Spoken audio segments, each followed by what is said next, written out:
look at you. You came crawling back from New York. Please. That's not a showman. That's a... Receipts, proof, timeline, screenshots. Watch yourself before you get checked. Who gonna check me, boo? I don't give a about your girl!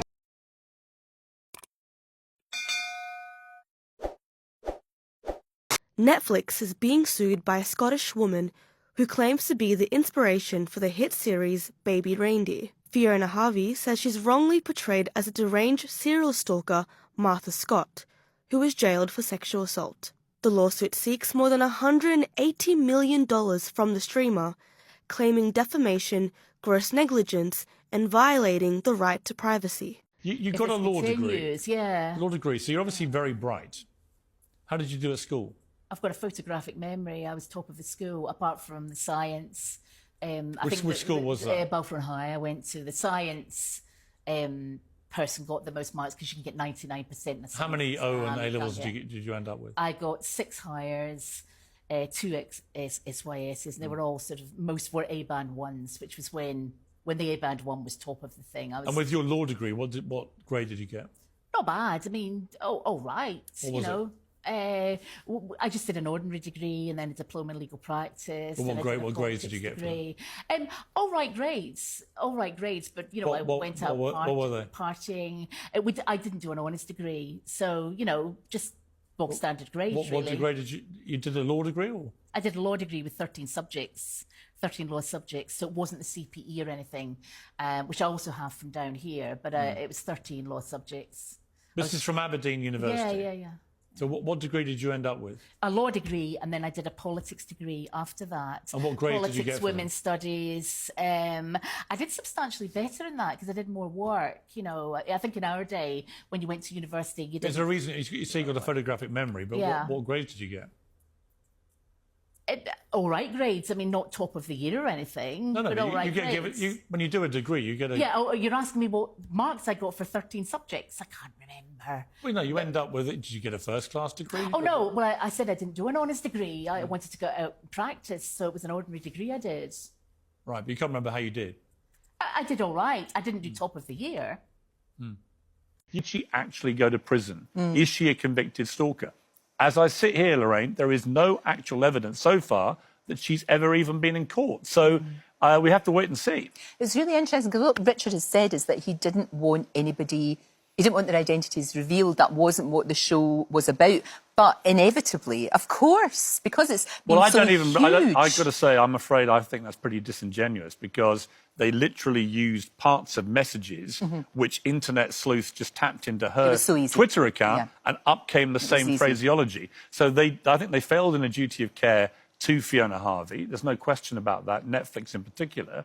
But the key question is whether they've defamed her. Because if you accuse somebody of being a convicted stalker and they're not a convicted stalker, that's a pretty serious mistake to make. Very much so, very much. Were you ever in love with him? Yes. Is that a serious question? Did you go to jail? Did you have a trial? No, of course not. Of course not. Have you ever been to prison? No. Have you ever been charged with a criminal offence? No. Never? No. Nothing? Nothing.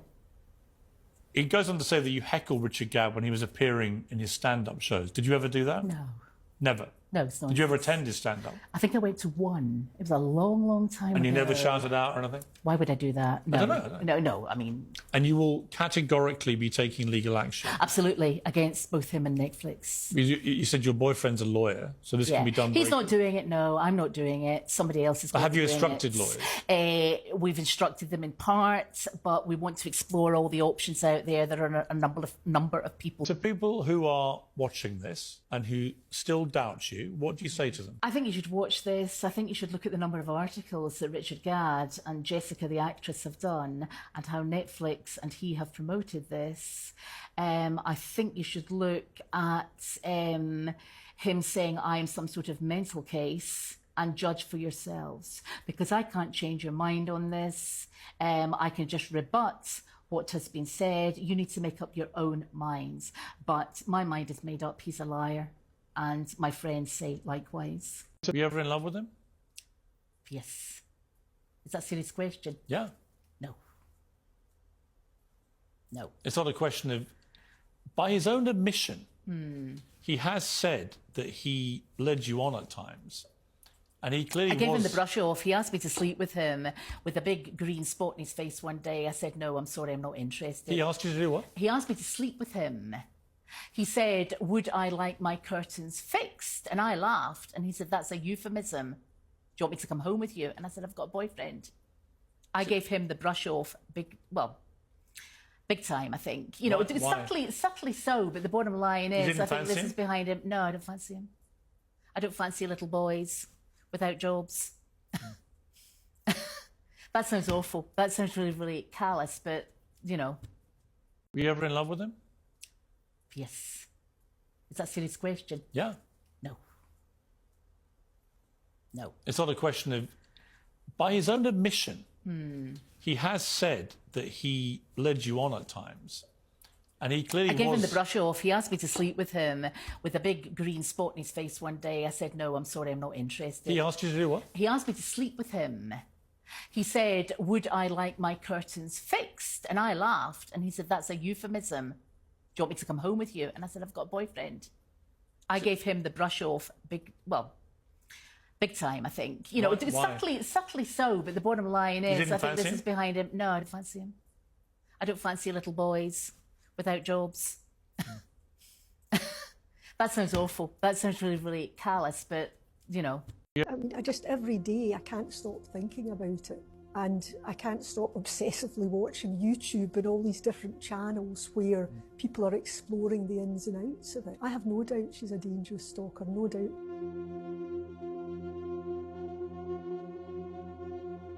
She was rude to staff. She shouted at people. She was inappropriate with a male member of staff. She tried to follow a male member of staff home. All sorts of things happened.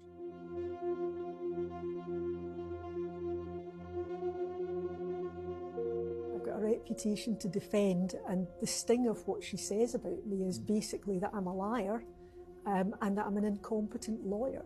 And I certainly wouldn't want any of my clients, my solicitors who instruct me, or any clients that I represent to think any of that is true.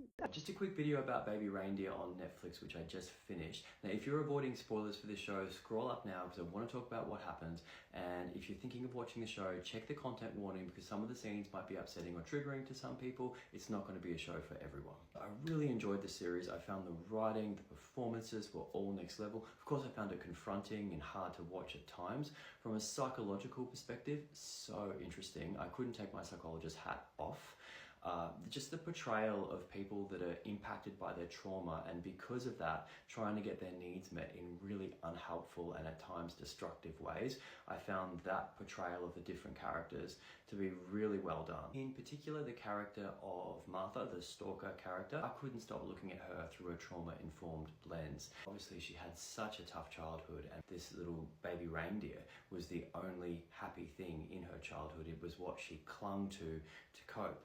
And she was stuck in this cycle of repeating that. You know, you had the main character of the show was who she called Baby Reindeer, but it was clear that there were many baby reindeer for her before that. She kept trying to find someone to hold on to. The scene where she talks about wanting to unzip him and sort of get inside him, it just brought up to me this image of her like a young girl that just wants to be held close and taken care of, and she obviously just did not get that. It's not often that you see someone behaving in these really destructive ways, stalking people, being antisocial, and it being portrayed on TV in quite a sympathetic and compassionate light. Keen to hear your thoughts and reviews, let us know in the comments. We did take every reasonable precaution in disguising the real-life identities of the people involved in that story. It was about Richard's story and telling Richard's story in a truthful way. I personally wouldn't be comfortable with a world in which we decided it was better that Richard was silenced and not allowed to tell his stories. Thank you. Thank you. Thank you. Hey. Thank you. Bye-bye. Bye-bye. Bye.